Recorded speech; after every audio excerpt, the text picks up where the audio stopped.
How's everybody else? Everyone I associate with is thriving in abundance. Limitless. Hello, welcome. I'm Helen, and I'm here to react to Tyler Perry Sistas. It starts off with Gary discovering that Andi has her panties on backwards. They go back and forth, and eventually he explains she doesn't make those mistakes. She's meticulous about everything. She then says, "You want me to tell you the truth?" I'm really fast forwarding the conversation. "Want me to tell you the truth?" Whoop de whoop, whoop, bam.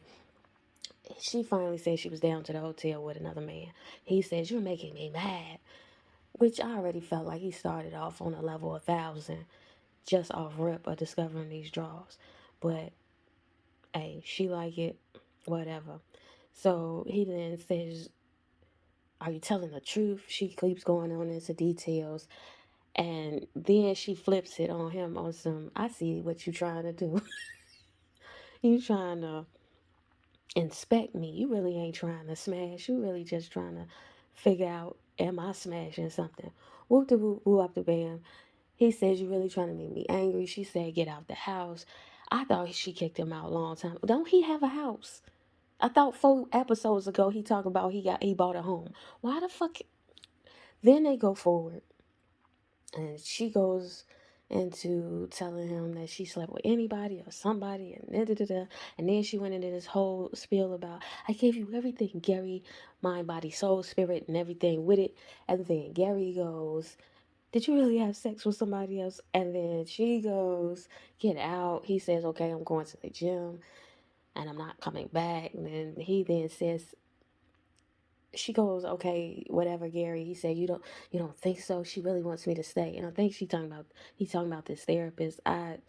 It's hard for me to pay attention when it becomes redundant.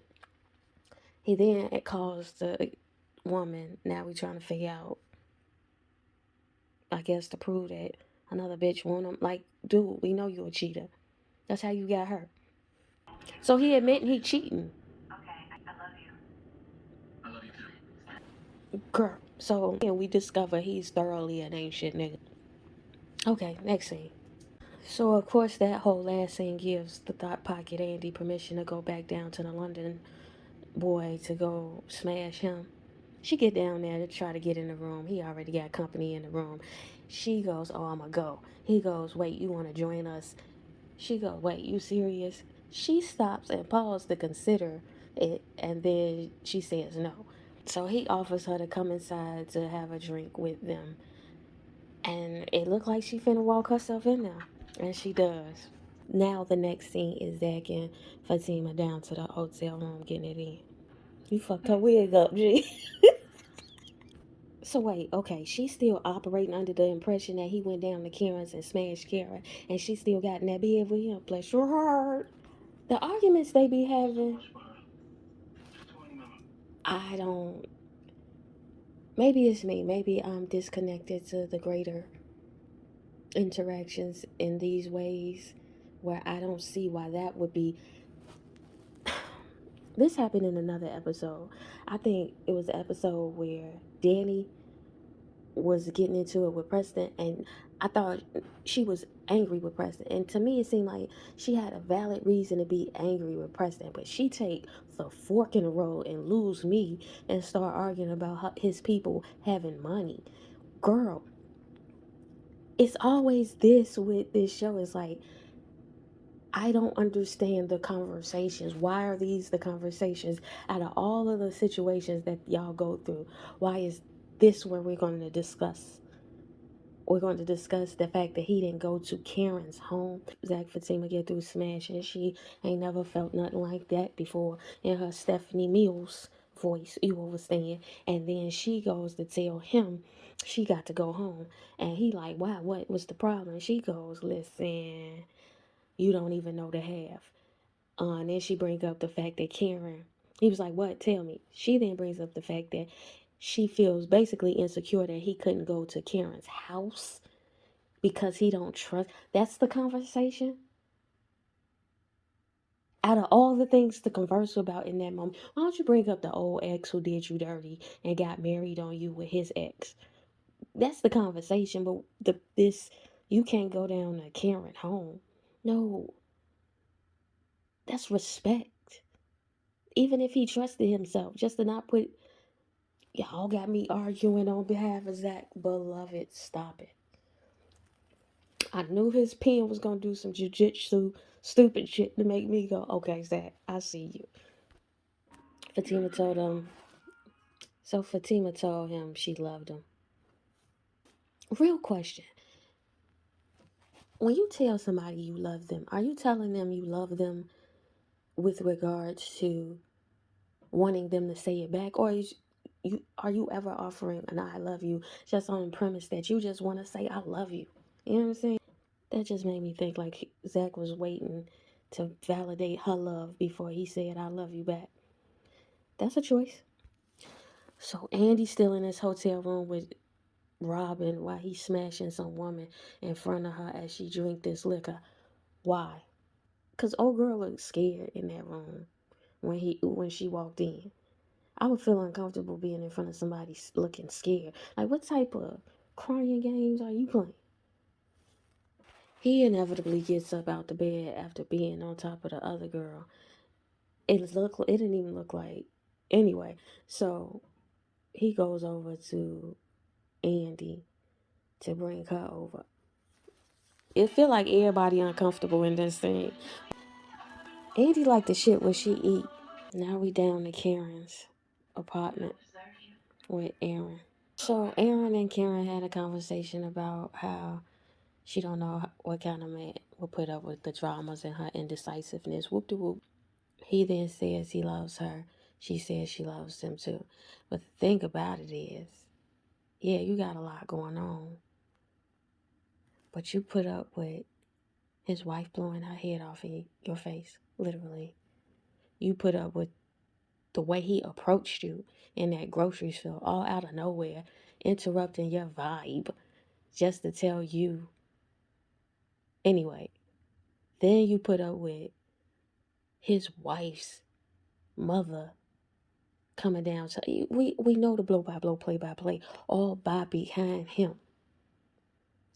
Girl, are we not weighing the scales? I mean, if he gonna put, all he putting up with is some indecisiveness. You put up with your life on the line. Ma'am, I think we gotta center ourselves with ourselves. When we observe the world around us, yes, there is empathy for the people in our lives, but so we down to the currency exchange with Sabrina, Calvin, and Maurice. They down to the currency exchange. Calvin leaves. Maurice, Sabrina begins to speak. They spoke about what they spoke, what her and Kelvin spoke about, and all of it, and she cool with it. He saying, for real? She like, yeah, he a good guy. I thought about it, whoop de whoop. And he like, even with him like taking it up the rear, you cool with it? Like, it's open-minded. If you are cool with it, that's cool with it.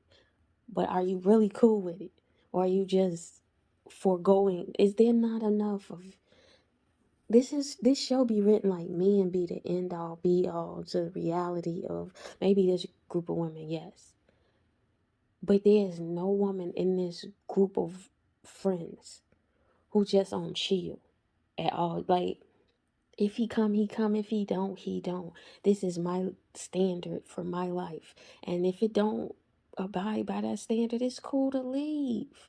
But if it does abide by the standard, I'm not going to try to scare it away because I'm not used to it. I love me enough to say that's what I deserve. Those women do exist. And even in a group of four, statistically, one of y'all is supposed to be at least halfway confident. I know birds of a feather, but what's that movie where he was like 1, 2, you, 1, 2, you? Like, it's always a 1, 2, you in a group. Here's what I'm saying though. He told you didn't have to. Why think about it? Unless you're really down. Like, are you? And if you are, then own that shit, because this is boring. We down to the Andy office where Fatima enters her office. Why is she always written where her character is always shitting where she eat? Paris, the other lawyer. Now she's smashing a London guy who got access to check her background. So Fatima is asked to sit down and discuss something with Andy. Andy asks her, has she ever had a threesome? She says yes, it was with the dude who she was in love with, but she wouldn't recommend it. Whoop de whoop is Gary asking no, but I did go down there to rob him and smash him because he had a beautiful chick on the bed. And she said Andy said she really liked it. In the beginning of the conversation, they was joking on Aiden, the cute, unattractive nigga. But the thing about that is, it's like giving me really playing light with stalking. It's giving real dumb to me at this point. Like, if he do something to you, you know, it's almost cartoonish the way it's written. But anyway, Andy says she's going, don't worry about that dude. What'd she say? I'll pile on him or something like that. What are you going to do that isn't in the record? I guess she consulting her boss, but if the pen goes as to where Aiden do something goofy to her, like take her up out of here, like I'm really not attached to no character. It's how to get away with murder for me. But let's get back to it. So Fuego slide down to the airport and go over and re-invite Danny to the strip club, and she gonna call the girls, and they gonna get up like Power Rangers to go down there to the strip club. So Danny talked to Andy and said she banned, and they all game to go down to the strip club. So Zach go down to the currency exchange to move his money around and see Sabrina face as she bombards Maurice doing his job so she can be nosy for whatever reason. Anyway, he wanted that so he could see her face to see him move 1.4 million into the savings account. Even though I've been rooting for Zach as of late, I still ain't forgot. So you got a whole nother season to go before he get off the shit list. And why is they always acting stunned with numbers down to this currency exchange? Here's the thing. And the reason why I call it the currency exchange is because when Jabari got hired, he was doing some math or whatever, some report. And she goes, trying to make Maurice jealous. Look, Maurice, he got it correct down to the penny. As opposed to what other, like, is there a decimal that y'all be flaking with down there? This is a bank. It should be at least down to the penny. What type of finances are you all accounting for?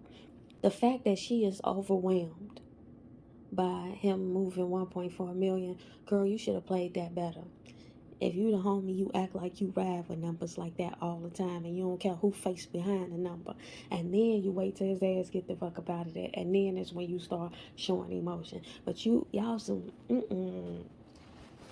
If he want to play them type of games by coming down there and seeing your face, don't give him no face. Give him the face of the professional who's been the boss. But it's the currency exchange down there, and you always mesmerized by the penny. So Zach down there to the bank gloating in front of Sabrina. And Sabrina, oh, dumbass. Like, I forgot how much I hate this character because her storyline really been in the periphery. And they ain't really gave us too much of her. Sabrina is dumb as fuck.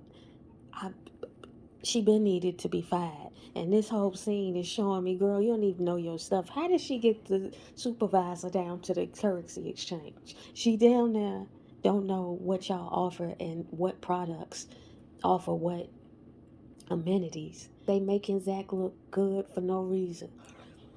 Even in this gloat moment. Let him gloat. Cause shit, with 1.4 million, who wouldn't gloat? But you don't have to feed into that energy. You could have been on your P's and Q's like you do this. It's already bad enough. She tweaking. The whole friend group gonna tweak off this nigga. See, this is why they ain't clever. The scene is dragging. And it's annoying me. Both of them annoying me. Zach is annoying me. Sabrina is annoying me. Maurice is kind of funny in this. When he was like, is this the bank? He said, yes, this is the motherfucking bank. It sure is. But y'all could have fooled me. When he said you could call your friends, I'd have been like, Wasn't asking for permission. You said like play it cool. Like nigga, we know why you here. It's the same reason why Calvin was here.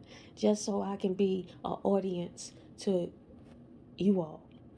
So Maurice all of a sudden is Team Zach after 1.4, but you was just clowning that nigga just the last time. Why do you care? Like this the point. Y'all don't make me hate y'all for me taking up for Zach. Why do you care about this nigga money? Do your fucking job. You didn't care where the fuck Andy money came from that you was stashing and sliding around, got your job in jeopardy, but you give a fuck of where Zach money? Let the ops handle that if he really on that. After that, you don't have nothing to do with it. You did your job. But you sliding Calvin back his money after he get robbed without any investigation. But you care about Zach money? Bless y'all hearts. The math ain't mathing. Now we down to the salon with Pam on there to be fat ass and Karen. So they had this conversation where she showed her some certified letter she signed for. She could see that's a legal document through the paper. Karen take the paper and envelope and put it up, talking about she needs to go. Just push her 2 o'clock back. Pam go, you ain't got no 2 o'clock to be pushed back. Karen go, what happened? She went down to Isaiah, and Pam was like, yeah, girl, you up here about to leave before she got here. So she bounced anyway. She knew what the plan was. This how you do business. How don't he know this and he a lawyer? So they confront the cute, unattractive nigga in his office. He is confronted with paper saying that he been listening in. They tell him they know he listened on everything and everything they said was some lies. And then Fatima go, I thought your ass was whack, but your ass keep getting whacker. Like Whackers Drive, beloved. It's like worser. That sounded odd. But maybe there's a space and a place where people say it like that. I'm not here to police people's words. It's just odd to my ears. Anyway, they shut the door and continue to converse. So ultimately in that scene, I don't know if he's fired or not, or he just promising he won't mess with Fatima, or both occurred. He promised he won't mess with Fatima and he's fired. I don't know. I'm confused. So they then do some like routine, but Andy say something, then Fatima follow it up and whoop the whoop whoop bop the band. They end up having lunch.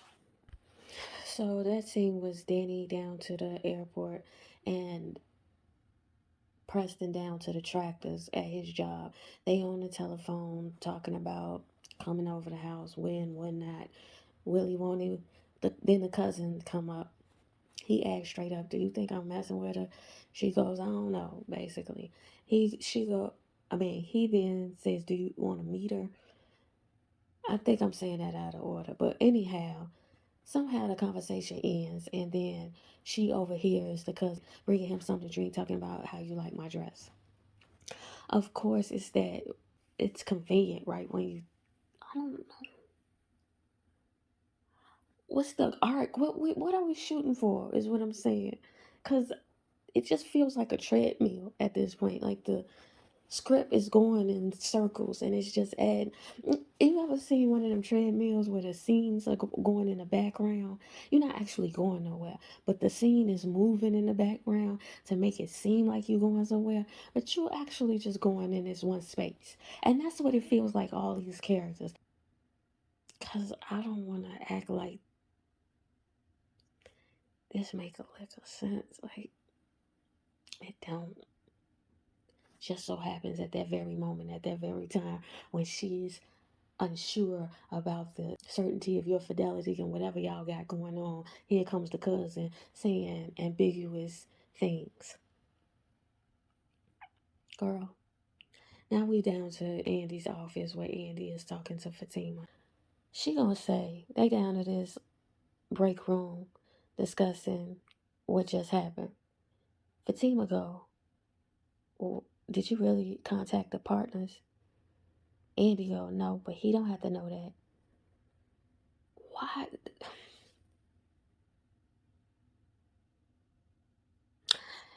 It be the not nipping shit in the bud for me of the plot, because it's like now this is forever a possibility of lingering. It never ties up the story.